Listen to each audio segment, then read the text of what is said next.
హరీష్ ఇక్కడ చూస్తే అటెండెన్స్ 24వ తారీఖున వైఎస్ఆర్ కాంగ్రెస్ 11 మందికి వచ్చారు, సంతకాలు పెట్టారు. 5 మంది సంతకాలు పెట్టారు. 18/3/2025 ఒకరు వచ్చారు.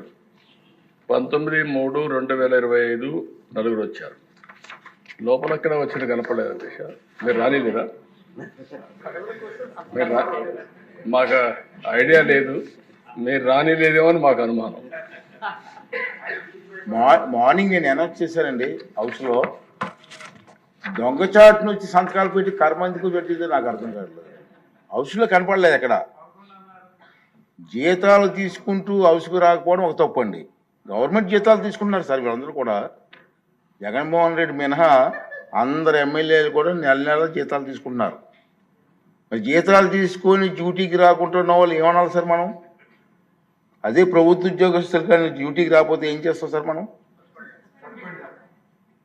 అంటే దీనికి అంటే తెలియని చెప్తున్నాను, ప్రజలకు కూడా తెలియాల్సిన అవసరం ఉంది సార్. అంచేత దొంగచాటును వచ్చి దొంగ సంతకాలు పెట్టే కర్మ ఎందుకు వచ్చింది సార్ ప్రజాప్రతినిధులకి? ఇవన్నీ కూడా మనం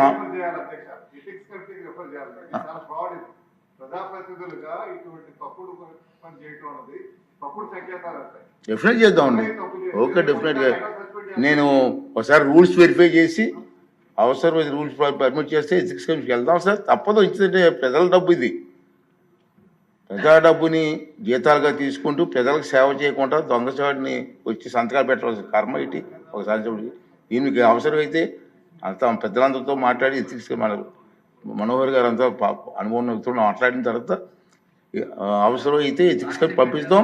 దీని మీద సరైన కఠిన చర్యలు చేస్తారు. రాబోయే రోజుల్లో ఎమ్మెల్యే తాలూకు పాత్ర ఏంటి, వాళ్ళ డ్యూటీస్ ఏంటో వాళ్ళకి తెలియాలి, ప్రజలకు కూడా తెలియాలని ఇది నా తాలూకు ఆలోచన విధానం సార్. Okay sir.